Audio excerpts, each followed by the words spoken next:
1 minute. 1 minute. You know, you guys know this. It's not rocket science. What the government taxes, you get less of. And what the government subsidizes, you get more of. So naturally, the Congress, being full of the common sense folks that got back there now, taxes job creation, income, and productivity, and subsidizes welfare and unemployment. What do we expect from the result of that funding or taxing?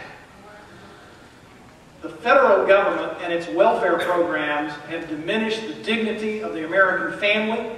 When you pay a family, if the dad is not there, we pay for that cost in social and law enforcement expenses for generations to come.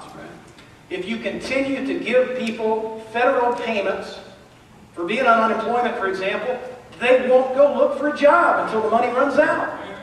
That's common sense. We know that in our families. You know the experience of the Pilgrims. They tried that collective socialist stuff and about starved. It's when they turned to liberty that this country became a prosperous nation. Entitlement programs are the largest weight on our government's budget. What do you see as the role of government in providing a safety net? Well, if you think of a family and their children, parents have to feed, clothe, shelter, transport their kids. Feeding, clothing, sheltering, transport. We don't turn those over to the government. We don't have a crisis in feeding, clothing, sheltering, and transporting. What we have a crisis in is when the government owns it and controls it and tries to regulate. In all of our entitlements, starting with Social Security and Medicare and Medicaid, we need to continue to look to see how freedom can work. Because freedom will work better. It can restore the doctor-patient relationship. It can allow families to build up Social Security that has a real value, not a declining value, because they'll be able to get more return on their investments.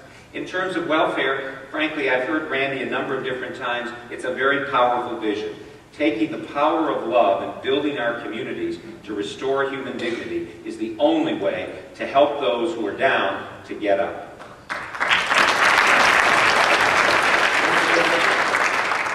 This gets back to the concept of the 1819. There's no constitutional justification whatsoever for welfare or safety net by the federal government.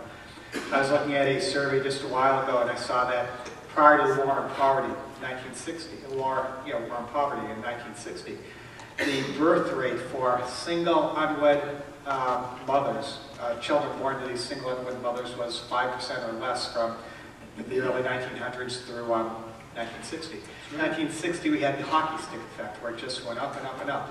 And that's because the government subsidized women who were single, so it encouraged to break up the marriage, whether it's intentional or not, it did. And it encouraged out-of-wedlock births, which was an unintended consequence.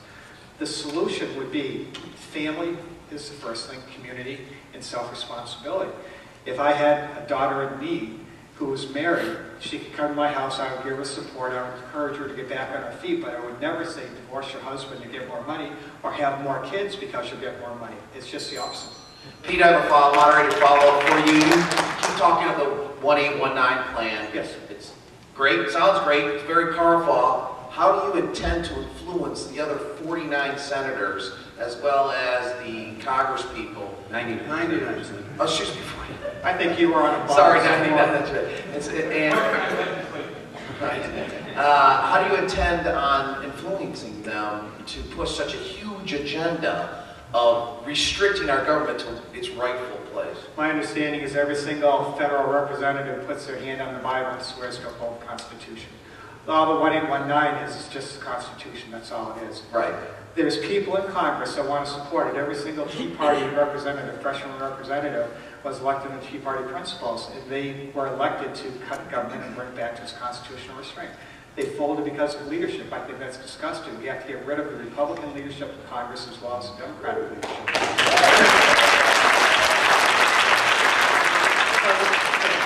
I know I had 3 seconds that were gone because of clapping, but the other thing is up to the people. It's up to the people to take our government back.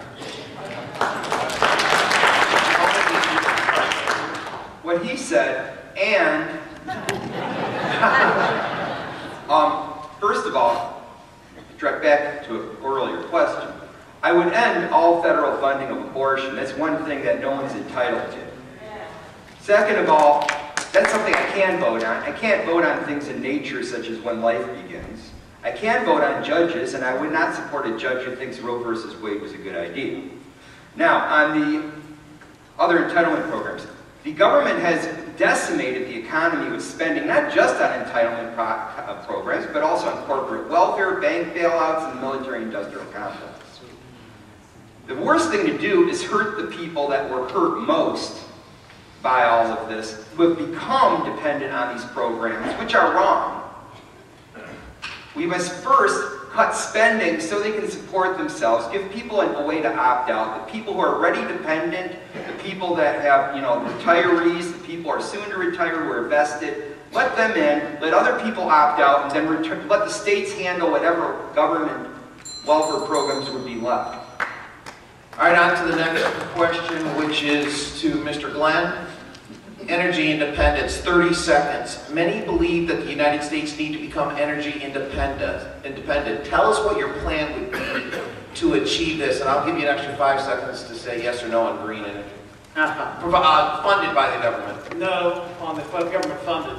But as I mentioned earlier, we've got 1 trillion estimated barrels in the 50 United States, more than the other 10 top oil-producing countries in the world combined.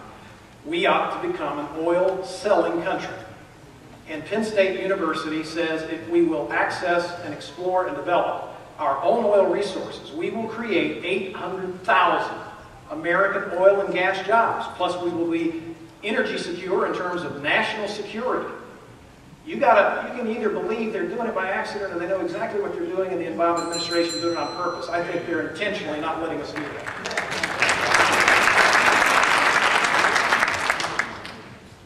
We do, I think we all agree up here, we have the resources and the energy here to become an energy exporter. That we can create millions of American jobs, generating trillions of dollars. In fact, some of it ought to be allocated where we have to drill on federal lands to retire the national debt. But it will defund our enemies, it will bring energy costs down, and we need to move forward with all deliberate speed in order to save our country, frankly.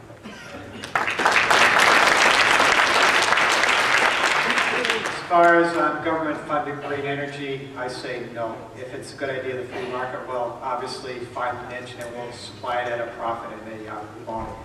As far as the oil situation, energy independence, I think we have to be energy independent. I agree with Sarah Palin, drill baby drill. That's what we need to do. We also have nuclear capabilities, we have gas, we have coal. We should be an energy exporter. Many believe the United States needs to become energy independent. Tell us your plan to achieve this. Well, I could sum it up as get out of the way.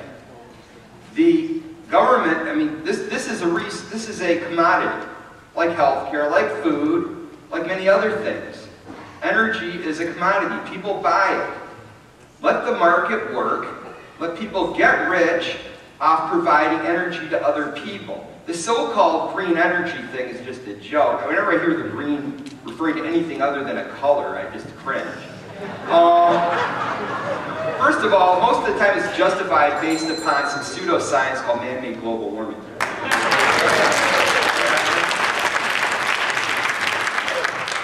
Again, I'm glad I'm last because I say ditto. Mega dittos to everything I've heard up here.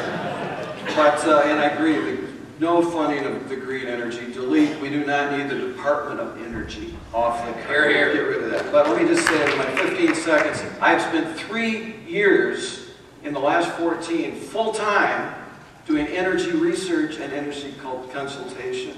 It's something called LENR. In fact, you'll see my license plate in my car. It's LENR. Low Energy Nuclear Reactions. Look it up. It's awesome. It's the future. It's awesome.